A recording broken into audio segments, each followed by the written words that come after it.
All right, so this is 9-7. To avoid a sand trap, a golfer hits a ball so that its height is represented by the equation h equals negative 16t squared plus 80t, where h is the height measured in feet and t is the time measured in seconds. Okay, so when does the ball land on the ground? All right, so let's think a little bit. I always like to kind of get a sketch of what's going on. It doesn't have to be exact, but basically, we've got a graph, and um, we know that the height is on the y-axis, and we know that time is on the x-axis, and we know that we're gonna start at 0. They're gonna hit a ball. It's gonna go up in the air, and it's gonna come down. Okay, so we know that we're going to start at 0 because we're hitting a ball that's not moving, and then it's going to go to some maximum height, so we know this is the vertex. Okay, so we know that we can find the time that it takes to get to its max height, and then we can find the time to where it hits the ground, which is going to be this distance out here somewhere. So when it says when does the ball land on the ground, what we're looking to find is when h is equal to 0. So height is negative 16t squared and plus 80t. And we want the height to be 0, so I'm going to complete the square. So negative 16, this is going to be t squared minus, whoopsie, minus 5. And then that's 5t. Yeah. Okay, so now I'm going to complete the square on this, and so you get 0 equals negative 16, and then this is going to be what, t minus 2.5 squared. And so you're going to take 2.5 times 2.5, which is 6.25, and then you're going to multiply it by 16.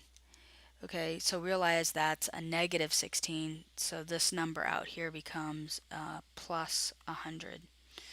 So now, um, this is the vertex form of this equation, and so what I need to do now is solve this for 0 to get my time.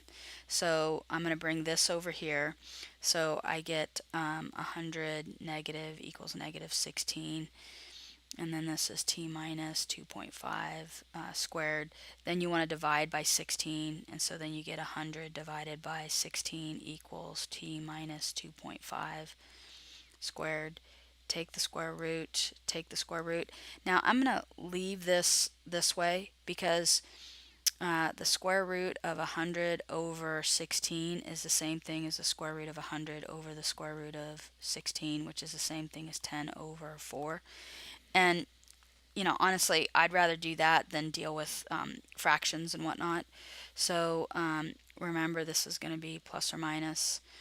So then we're going to get t minus 2.5, and this is going to be plus or minus 10 fourths, which let's just reduce it down, is going to be what, 5 halves. So this is plus or minus 5 halves. So then time equals looks like 2.5 plus or minus 2.5. So then time is going to be 5 seconds or 0, which we knew the 0, and so the time is 5 seconds.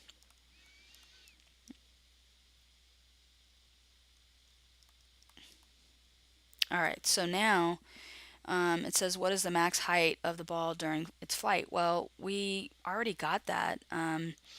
By putting this in vertex form, we know that the vertex is going to be, what is that going to be? It's going to be 2.5 plus 100.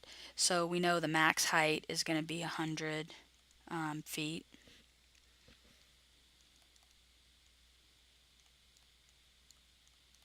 Okay, so that's the max height. And so then It says, what domain for t makes sense for modeling this situation? Well, as you can see from my example, what makes sense is t is going to be less than or equal to 5 or greater than or equal to 0 for our domain.